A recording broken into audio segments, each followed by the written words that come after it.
Hello everyone, welcome to a new video. আগের দিন তো তোমাদেরকে বললামই যে আমরা আগ্রা পৌঁছে গেছি, আর আজকে আমরা চলে এসেছি ফতেহপুর সিকরি। ফতেহপুর সিকরি যেটা আকবর বানিয়েছিল এবং বানাতে তার 12 বছর সময় লেগেছিল। তো এখানকার লোকাল গাইড নিয়ে আমরা ঘুরতে শুরু করলাম।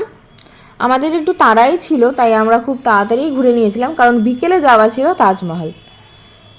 ফতেহপুর সিকরিতে এসে একটা মিক্সড ফিলিংস হচ্ছিল, কারণ এই জিনিসগুলোই ছোটোবেলায় বইতে পড়েছি, হিস্ট্রি বইতে এত পড়েছি, এত ছবি দেখেছি, কিন্তু সেটা চোখের সামনে দেখা সেটা একটা অন্যরকম ফিলিংস। তো যাই হোক, এই দেখো এই জায়গাটা, এখানে বসে তানসেন গান করতো, এখানে তানসেনের জলসা হতো। তো এখানে অনেক কিছু দেখলাম, যোধাবাইয়ের রান্নাঘর, আরও যা যা আছে। দেন আমরা চলে গেলাম সিকরিতে। আগেরটা ছিল ফতেহপুর আর এটা হচ্ছে সিকরি। সিকরির মধ্যে অনেক পাঠ, অনেক সমাধি। ওই যে সাদা মতন যেই টোমটা দেখলে সেটা হচ্ছে সলিম চিশতির সমাধি। আর এই দেখো এখানে কত সমাধি, মানে লোকরা সব সমাধি পেরিয়ে পেরিয়ে টপকে টপকে যাচ্ছে।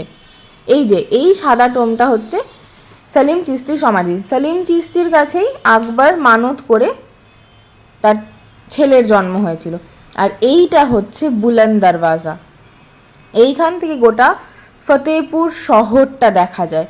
বুলন্দ দরওয়াজায় গিয়ে আমার এত এক্সাইটেড লাগছিল যে কি বলবো। তো এইবার আমরা বেরিয়ে যাচ্ছি, দেখা হচ্ছে পরের মিনি ব্লগে।